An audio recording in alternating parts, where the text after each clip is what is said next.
merindu atau yang mendamba untuk bisa menjadi perindu Rasulullah Sallallahu Alaihi Wasallam, hendaknya mulai mengenal baginda lebih jauh lagi. Sejarah hidup baginda, seperti yang saat ini kita baca, memang ini kita peringkas sekali. Akan tapi ringkas tapi padat di dalam kitab ini, karena ini adalah poin-poin penting perjalanan baginda Nabi dengan namanya kitab Khulasah Nuril Yakin. Dan memang di dalam kitab ini tentu namanya kitab ada hal-hal yang kadang mungkin secara pemikiran, keimanan sudah tepat, akan perlu diarahkan kepada yang lebih tepat. Karena ini sejarah, sehingga sudah kami janjikan dari sebelumnya. Mungkin ada beberapa penjelasan yang perlu kami hadirkan panjang lebar di balik pembacaan kitab ini yang ada hubungannya dengan akidah. Akan tetapi harus kita akui cara penulisan ringan semacam ini penting sekali. Ringan tapi mencakup. Selama ini kita hanya dikenalkan dengan kitab-kitab yang sangat pendek, kecil. Itu pun kadang kita tidak berusaha untuk memahaminya. Adanya kitab-kitab maulid yang kita baca, bagus, itu pendek, ringkas. Akan tapi yang harus kita ketahui bukan hanya sebatas itu. Kita harus tahu lebih jauh. Bukan hanya sekedar kitab maulid yang kita baca. Yang kadang kita membacanya bolak-balik, tapi kita belum berusaha untuk memahaminya. Sementara yang menumbuhkan cinta adalah faham kita kepada perjalanan hidup Nabi SAW. Kita ini setelah ini belum hijrah, baru hijrah nih. Nabi belum hijrah, tapi lihat dari perjalanannya banyak hikmah-hikmah yang kita bisa fahami. Yang bisa kita petik dari mulai awal Nabi diutus, bahkan mulai dari awal kelahiran baginda. Hingga hari ini kita akan melihat bagaimana perjalanan baginda Nabi yang luar biasa dahsyat. Yang tentunya semuanya bagi orang yang mau mengambil pelajaran akan menjadi ilmu yang sangat berarti. Di dalam perjalanan keimanannya, ada yang perjalanan dakwahnya, perjalanan dalam berjuang di jalan Allah dan jalan Rasulnya. Baik, kita sudah masuk pelajaran Ad-Darsu Tsani wal Arba'un kepada semua para pembimbing, para ustadz. Jangan sampai hanya orang yang bersamanya diajak kenal Nabi tapi tidak kenal sesungguhnya dengan Nabi. Diajak mencintai Nabi tapi tidak pernah coba dihantarkan untuk kenal Nabi. Sehingga kita mencoba. Kita dulu pernah baca Syama'il Muhammadiyah. Itu pun sangat sekelumit. Akhlak Nabi agung. Wa innaka la'ala khuluqin azim. Sangat tidak cukup dan sangat tidak cukup hanya dengan kitab maulid kecil itu. Akhlak Nabi sangat agung. Maka tolong kitab maulid yang kita baca itu jadikan itu fondasi. Setelah itu kita harus lebih rindu untuk mengetahui sejarah Nabi lebih luas lagi. Lebih luas lagi. Akhlak Nabi agung. Gak bisa ditulis dengan berjilid-jilid. Bagaimana kita menganggap cukup dengan kitab kecil? Tidak. Kita perlu terus mempelajari sejarah Nabi lebih luas lagi. Kita akan membaca sekarang tentang hijrah baginda Nabi Sallallahu Alaihi Wasallam yang kami isyaratkan pada pertemuan lalu. Pemain inti di dalam hijrah ini adalah pemeran utamanya adalah baginda Nabi sebagai utusan, kemudian didamping, kemudian pemeran kedua di situ ada seorang ahli bait Rasulullah yaitu Imam Ali bin Abi Thalib.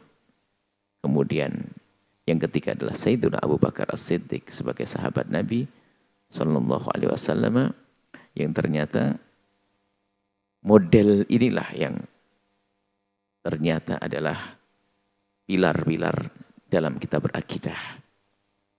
Kekuatan berakidah, pilar akidah, yaitu hubbu ahli bait Rasulillah dan hubbu ashab Rasulillah. mencintai ahli bait Nabi dan mencintai Rasul sallallahu alaihi wasallam. Kita baca.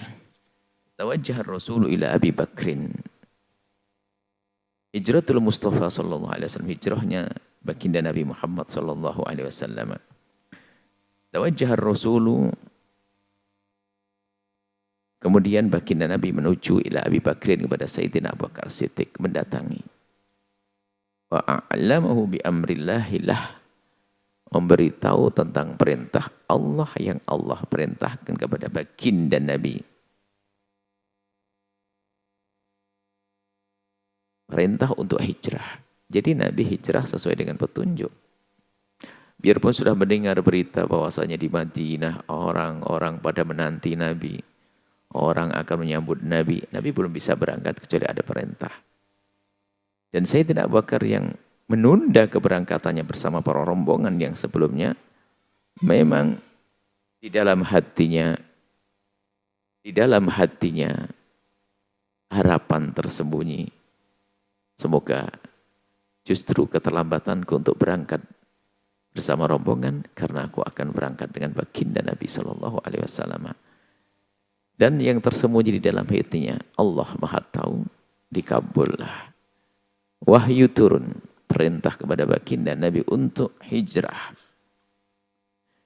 Kemudian Nabi datang kepada Sayyidina Abu Bakar As-Siddiq memberitahu tentang perintah hijrah ini.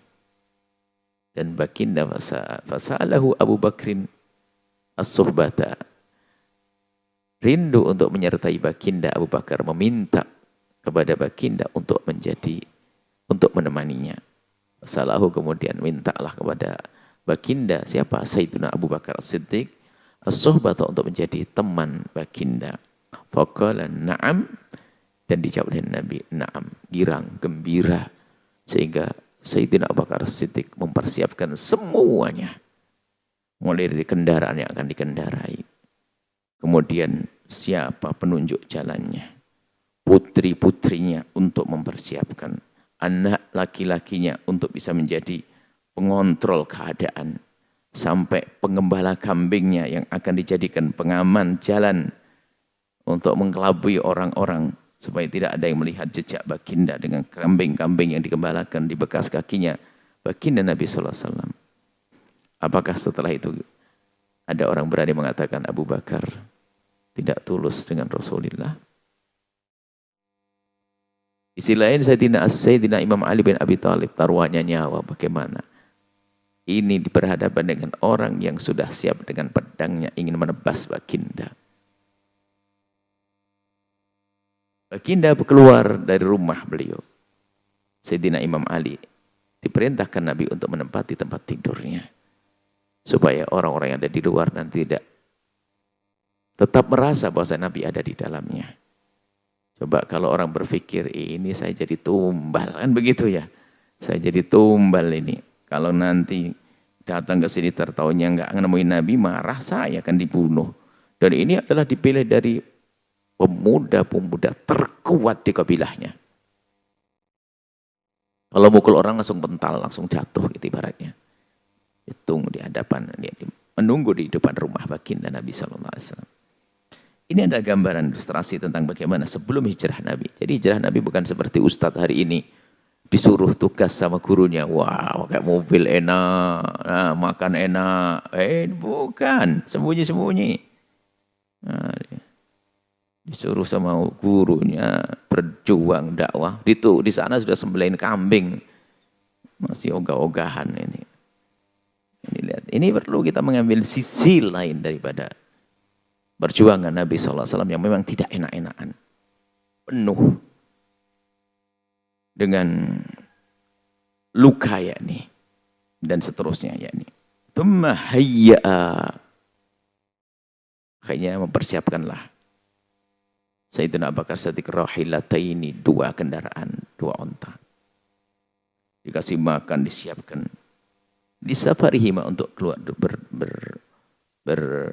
bepergian. Wa atayahuma lidalilin mahir. Kemudian Sayyidina Abu Bakar As-Siddiq memberikan 2 ontanya kepada orang yang telah disewa sebagai penunjuk jalan mahir. yang sudah tahu, jadi nanti lewat jalan mana yang aman dan sebagainya, dikontrak, dibayar. Untuk nanti menemui di mana? Di tempat yang sudah dijanjikan, di bawah gua Thur. Jadi nanti sudah janjian di sebuah tempat. Kalau dari sini kita jadi suruh nunggu nanti, jadi baginda dengan Sayyidina Abu Bakar berjalan sembunyi-sembunyi yang sekiranya aman sampai nanti ke tempat yang sudah dijanjikan. Wa amarahu, dan memerintahkan kepada Ibnu Uraikid namanya, perintahkan untuk menanti di tempat yang sudah janjikan. Wa amarahu, dan memerintahkannya ayaji abihima, untuk datang dengan dua kendaraannya ba'da thalathi layalin, setelah 3 hari, ila ghar Thur, ke gua Thur.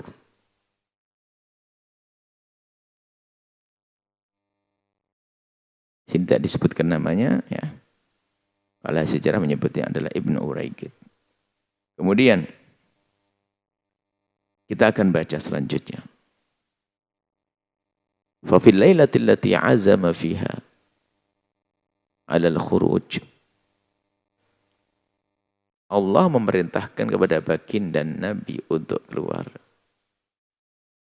Allah yang Maha tahu bahwa di malam itu memang orang-orang pembesar pemuda preman-preman Quraisy itu sudah disiapkan untuk datang ke rumah Nabi di malam itu, dan yang Allah juga memerintahkan di malam itu untuk keluar.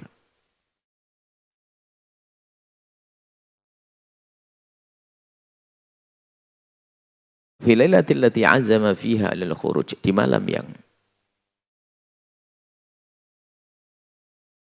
baginda Nabi akan keluar min baitihi, dari rumahnya, iltaffa syubbanu Quraisy, telah mengepung rumahnya syubbanu Quraisyin, pemuda-pemuda Quraisy, haula dari di rumah, di kampung, di tempat rumah baginda Nabi sallallahu alaihi wasallam. Wa Rasulullah bidakhilihi, dan Nabi ada di dalamnya. Sudah siap. Secara teori bereslah, tuntas. Abu Jahal sudah tunggu, ongkang-ongkang, nunggu besok beritanya apa. Falamma ja'a waqtul khuruji, tatkala sudah datang waktu untuk keluar,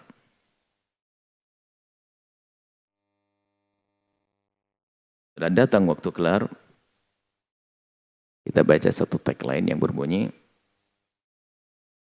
kana al-musyrikuna qabla khurujin Nabi, orang-orang musyrik itu sebelum keluarnya baginda Nabi sallallahu alaihi wasallam dari tempat tinggal baginda, qa'adu lahu ala babihi tilkal lailati, duduk di depan pintu di malam itu. Waqala Nabi, kemudian baginda Nabi berkata li Aliyin, kepada Sayyidina Imam Ali, putra pamanda beliau, Sayyidina Imam Ali bin Abi Thalib radhiyallahu anhu, nam ala firashi, tidurlah kau di tempat tidurku. Fatashajja bi burdi, kamu tutup badanmu adalah dengan baju atau selimut atau burd itu atas rida milikku yang warna hijau itu. Fanam fi, tidur situ.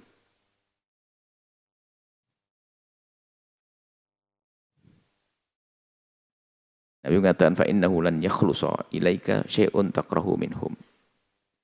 Insyaallah dengan ini aman, kau tidak usah khawatir. Sudah jaminan dari Nabi, enggak akan ada yang menyakitimu nanti. Setelah itu kharaja alaihim Rasulullah, Nabi keluar fi hafnatun, biyadi hafnatun, menggenggam minat turabi, dari tanah, wa yatlu fiha, membaca sadra surat Yasin, awal surat Yasin, wa ja'alna min baini aydihim sadda wa min khalfihim sadda, dan kami telah menjadikan di depan mereka adalah penghalang dari belakang penghalang. Fa'asyainahum fahum la yubsirun. Kemudian kami tutup mata mereka sehingga mereka tidak melihat. Berkat bacaan ini baginda Nabi keluar. Dan keluar baginda Nabi keluarnya dengan tenang. Bahkan memberi hadiah, menitipkan debu di kepala mereka. Di ubun-ubun mereka dikasih tanah. Dikasih debunya. Biar enak tidurnya. Ya dikasih debu. Fa'amallahu absarhum, kemudian Allah menjadikan mata mereka tidak bisa melihat. Wa ja'ala guna nabiyyan turu ala ru'usihi, meletakkan di atas kepala mereka turab. Setelah itu fatahum atin, ada yang datang. Rupanya di luar sana, di luar rombongan preman-preman hebat ini juga ada orang melek di sana. Cuman malam ya nggak ngira siapa, kan nggak mungkin Nabi Muhammad keluar kan sudah dikepung. Cuman kok ngerasa itu kok kayak Nabi Muhammad nih keluar. Langsung datang, he, ente pada tidur. Kan gitu ya. Matang turun. Apa yang kalian lihat? Kau tidak melihat. Faqalu Muhammadan. Aku melihat Nabi Muhammad ini. Kalian tidur. Muhammad keluar. Saya lihat di sana tadi. Yang benar. Dilihat, tuh ada di dalam tuh. Ada di dalam. Enggak ada. Sudah keluar tadi ngelihat, saya ngelihat tadi. Makanya saya bangun di semua. Dilihat. Kemudian, wallahi laqad akhim laqad. Sial kalian semuanya ini. Enggak dapat, enggak berhasil, enggak sukses. Wallahi laqad kharaja alaikum Muhammadun, sudah keluar Nabi Muhammad. Matara karajulan minkum illa waqad wada'a ala ra'si turaban.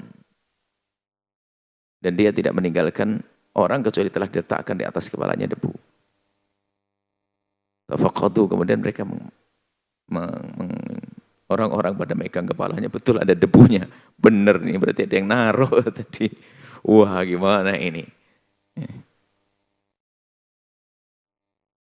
Kemana daru ilal firash, kemudian lihat kepada yang tidur di tempat tidur Nabi. Wajadu aliyan, kemudian ternyata Sayyidina Ali saja berselimut, bertutup dengan kainnya baginda Nabi SAW. Oke, mereka bingung sudah.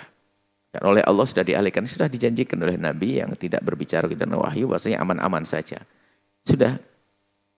Ada hal lainnya, kenapa kok Sayyidina Nabi menurah Sayyidina Ali? Apa karena takut? Bukan, ada banyak hal. Di antaranya memang pengen keluarnya tenang. Yang kedua adalah ada hal yang ini jarang dihadirkan. Sebetulnya Sayyidina Nabi menjadikan Sayyidina Ali untuk bertanggung jawab, menjaga, serta nanti mengembalikan titipan-titipan miliknya orang-orang Quraisy yang ada pada Nabi. Jangan sampai dibilang Nabi Muhammad pergi membawa amanat-amanatnya. Jadi anehnya orang-orang kafir itu biar bermusuhi secara agama, tapi kalau ada hal penting titipnya kepada baginda Nabi SAW. Karena memang baginda Nabi orang yang sangat bisa dipercaya. Beda agama musuhi tapi titip. Maka di saat seperti itu baginda Nabi tidak mungkin. Makanya ini termasuk juga amanah masih dijaga oleh Nabi. Bahwasanya ini orang yang aku percaya untuk menjaga barang-barang yang kau titipkan kepadaku. Yang diambil kepada Sayyidina Ali. Nah, seperti itu. Kemudian mereka langsung berbalik meninggalkan Sayyidina Ali dan mencari baginda Nabi SAW. Tentunya mencarinya orang dengan strategi. Dalam pikiran mereka ini Nabi Muhammad ini orang pinter. Nggak mungkin dia jalan lempeng-lempeng aja, pasti juga ngelabui kita. Ya kan? Dan betul Nabi Muhammad pun dalam berjalan tidak lempeng-lempeng memang. Harus ada siasat. Misalnya kalau ini, kita berada di sini. Sana Madinah. Nabi tidak langsung jalan ke sini. Pasti nanti langsung dikejar. Nabi belok dulu ke sini. Baru nanti jalan ke sana. Rupanya pikiran Nabi sesuai dengan siasat. Dan memang kita dalam berjuang harus ada siasat. Adapun siasat kita nanti ternyata diperogokin sama orang, ini babnya beda. Wajib harus mengambil siasat. Nabi pakai siasat. Jadi mengelabui lawan harus. Rupanya lawannya juga berpikir begitu. Jadi sama jalannya. Jadi Nabi ke sini, ya ke sini juga. Bahkan yang diduga, yang tempat yang diduga aman oleh Nabi, mereka juga menduga. Kayaknya ini Muhammad dan tidak akan pergi langsung ke sana. Pasti ke sana. Cuk, kita cari ke sana. Dicari. Rupanya sama. Yang dituju oleh orang-orang Quraisy itu adalah di tempat yang dituju oleh baginda Nabi SAW. Dan dilihat kan ketahuan, padang pasir, ketahuan kalian, tidak ada orangnya. Berarti diduga mungkin akan sembunyi dulu. Di mana? Betul dicari. Naik ke Gua Thur. Jadi sudah benar, jadi strategi perangnya baginda Nabi sudah sesuai dengan strategi yang dipahami oleh mereka.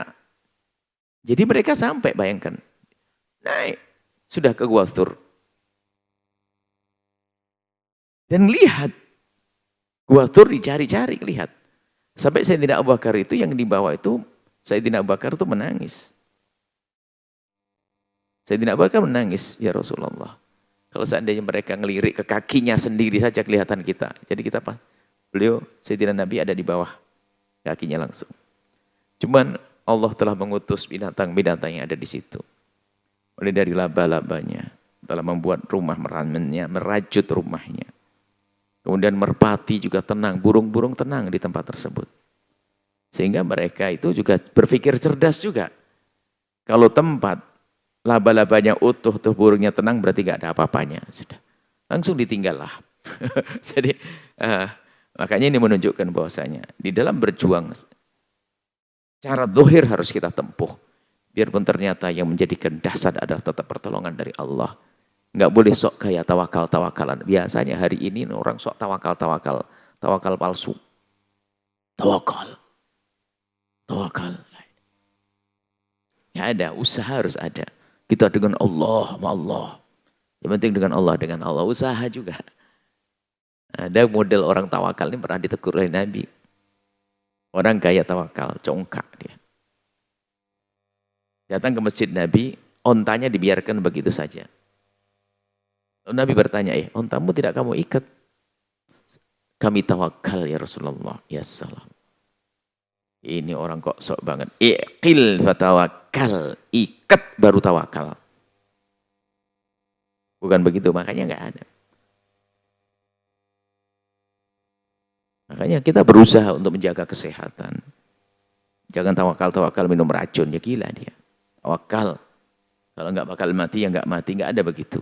Nah ini, rupanya ini pendidikan ini adalah kita tahu bahwasanya Allah menjaga Nabi, tidak akan ada orang bisa membunuhnya. Akan tapi Nabi pun tetap berusaha untuk pakai siasat dalam melakukan perjalanan. Dan biar tidak sesat juga, Sayyidina Abu Bakar pakai petunjuk jalan. Padahal Sayyidina Abu Bakar juga seorang pengusaha yang bakal tahu jalan, akan tapi pengen tahu yang lebih tahu lagi. Karena ini bukan dalam keadaan rekreasi. Tapi ini adalah untuk hijrah dengan tujuan dan mempercepat perjalanan. Perlu seorang penunjuk jalan yang hebat. Seperti itu.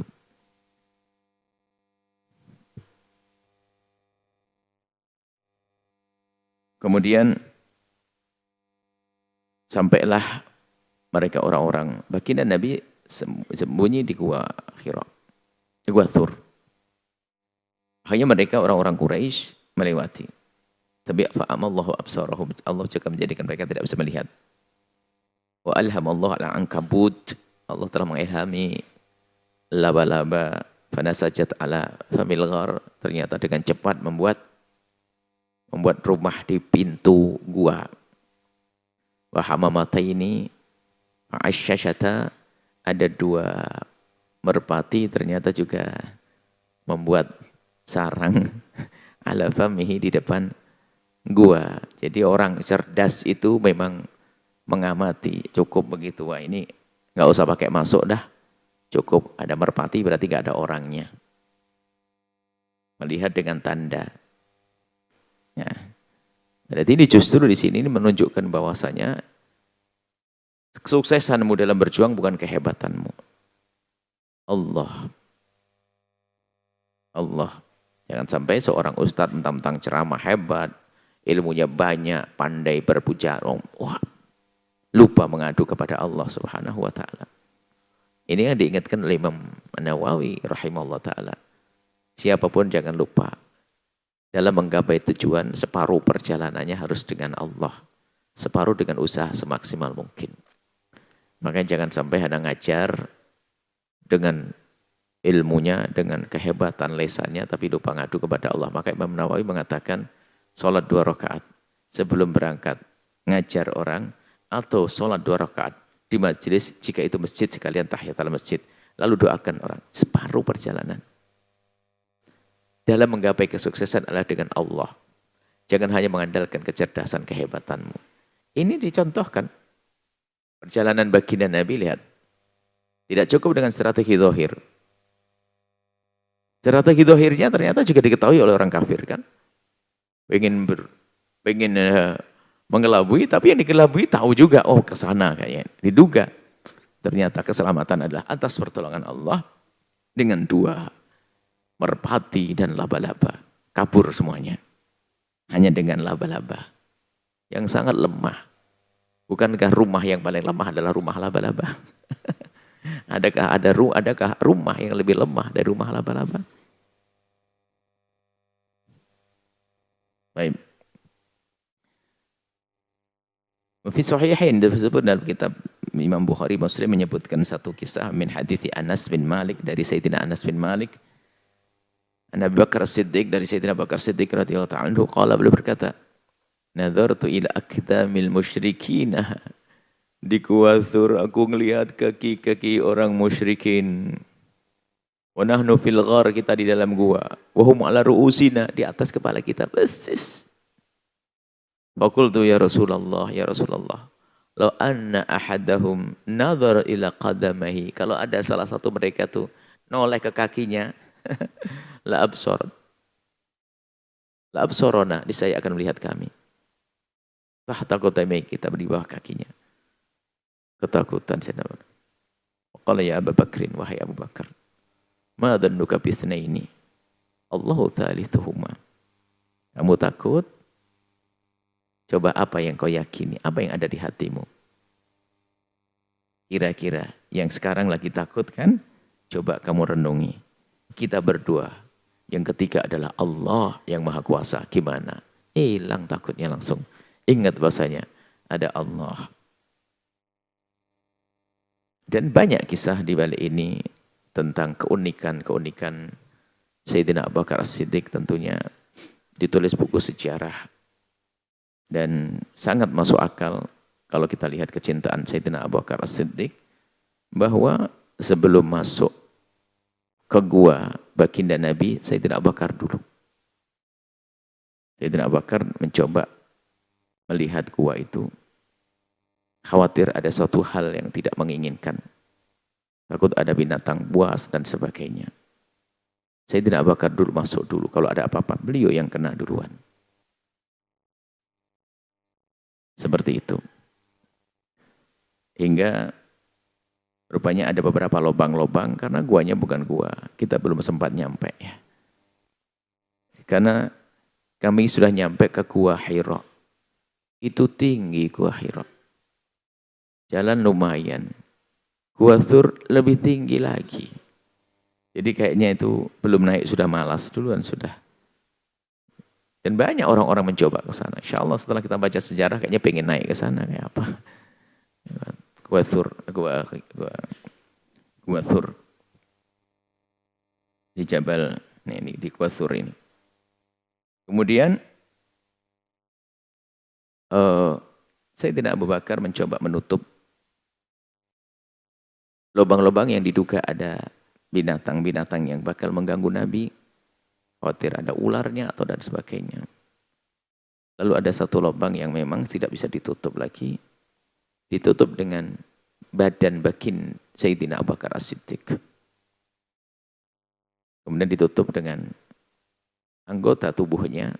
Apakah tangannya atau kakinya. Yang penting ditutup begitu aja, yang penting aman. Lalu baginda Nabi datang ke gua, masuk gua, karena waktunya cukup panjang, kecapean. Dari semalam bayangkan, meninggalkan tempat untuk menghindar dari kepungan lawan, capek ada. kantuk menguasai baginda Nabi hingga tertidur di pangkuan Sayyidina Abu Bakar As-Siddiq. Suasana yang indah sekali. Bagaimana Sayyidina Abu Bakar melihat wajah mulia baginda Nabi berada di pangkuannya. Dan beliau Sayyidina Abu Bakar sangat mencintai baginda Nabi Sallallahu Alaihi Wasallam sehingga betul-betul dibikin baginda nyaman. Hingga disebutkan dalam satu riwayat ada yang jahil dari binatang yang ditutup dengan badan Sayyidina Abu Bakar Siddiq, rupanya mau keluar nggak bisa, akhirnya menyengat. Apakah itu ular atau kalajengking, pokoknya bisa menyengat. Sayyidina Abu Bakar merasakan sakit yang sangat. Dan ditahan itu rasa sakit, karena begitu cintanya Nabi, tidak pengen Nabi itu terganggu dalam tidur yang nyenyak itu. Sayyidina Abu Bakar menahan, sakitnya digigit. Kena sengat. Ditahan dan ditahan. Memang betul. Sayyidina Abu Bakar Siddiq bisa bertahan dengan badannya. Badan beliau bisa bertahan, tidak bergerak. Biar bagi paha Sayyidina Abu Bakar tetap saja nyaman untuk tidur baginda Nabi SAW. Akan tetapi air mata ini kok nggak bisa ditahan. Tiba-tiba menetes. Dalam riwayat tersebut disebutkan menetesnya karena di atas wajah baginda jatuh. Nah, dia terkaget. Ini yang mengatakan Sayyidina Nabi menduga bahasanya Abu Bakar ketakutan. Oh tidak, Allah mengatakan tidak ya Rasulullah, ada sesuatu. Kamu takut? Tidak, ada sesuatu ya Rasulullah. Apa itu? Di kakiku ada yang nyengat. Allah. Dan selalu didoakan oleh baginda Nabi dan hilang rasa sakit itu. Ini tanda sejarah. Hal-hal yang semacam ini. Memang nanti setelah itu riwayat yang seperti ini, kalau tadi tentang yang lain yang tadi tentang Bukhari Muslim menyebutkan kuasanya ada di bawah kakiku, kemudian ada hamamah, ada kelaba-laba. Adapun kisah ini disebutkan, akan tapi memang setelah itu diperdebatkan betul tidaknya kisah itu, akan tapi tidak jauh kalau kita lihat dari akhlak dan cinta Sayyidina Abu Bakar As-Siddiq. Dan tidak bertentangan dengan syariat kok. Bisa saja kita hadirkan dalam menjadi sebuah kisah sebagai tanda cinta Sayyidina Abu Bakar As-Siddiq radhiyallahu ta'ala anhu. Nah, seperti itu. Belum lagi nanti perjalanan Sayyidina Abu Bakar As-Siddiq adalah perjalanan yang full memperhatikan Rasulullah sallallahu alaihi wasallam. Insyaallah kita hadirkan pada pertemuan yang akan datang, tapi kita baca dulu tagnya sampai akhir. Tag Dars Ats-Tsani Al-Arba'un, pelajaran yang ke-42. Falamma jaa waktul khuruji, setelah datang waktunya untuk keluar, amar Rasul ibn ammihi, Sayyidina Nabi mengutus Imam Ali bin Naumi untuk bisa tidur ala firashihi, di tempat tidur beliau. Qaulana li'alla yashukka ahadun fi wujudihi, supaya enggak ada yang meragukan keberadaan Nabi, sehingga tetap diduga Nabi ada di rumah tersebut. Bi baitihi wa amaruhu ayyarudda amanatin nasi ila ahliha. Kemudian Sayyidina Nabi, dan ini termasuk alasan Imam Ali, kenapa kamu ada di sini? Yaitu menjadikan mereka tidak marah. Aku diutus oleh Rasulullah untuk mengembalikan ini loh, titipan-titipan kalian semuanya. Wah, tambah percaya dengan Nabi ya. Wah, Nabi Muhammad dalam keadaan seperti itu pun tidak lupa dengan amanatnya. Kemudian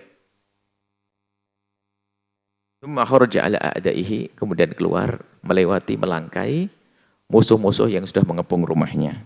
Fa'alqallahu an-nauma 'alaihim. Allah menjadikan mereka tertidur sehingga seperti orang buta, enggak melihat. Falam yarahu ahadun, tidak bisa melihat Nabi siapapun.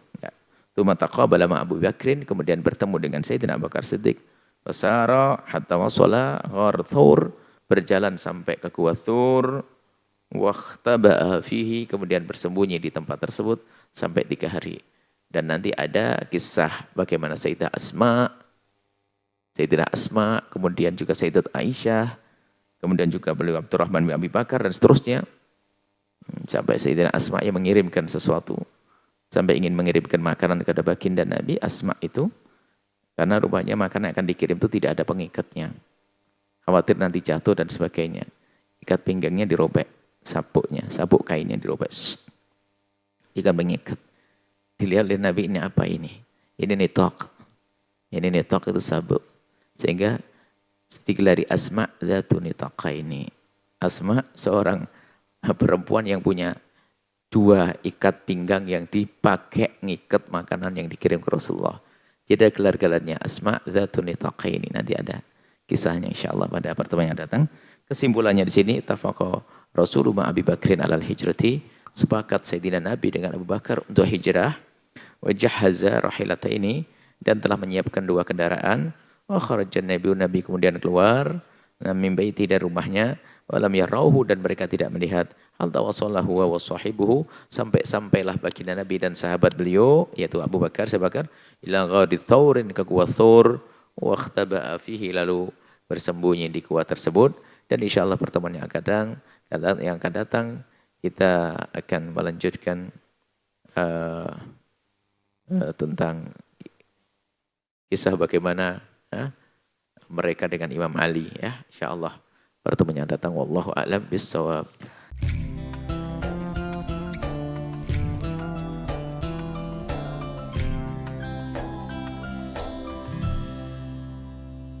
Sahabat Al-Bahjah TV, setelah menyaksikan video ini, jangan lupa bersolawat kepada baginda Nabi Muhammad. Shollu ala Nabi Muhammad. Allahumma sholli alaihi wa ala alihi wa sahbihi.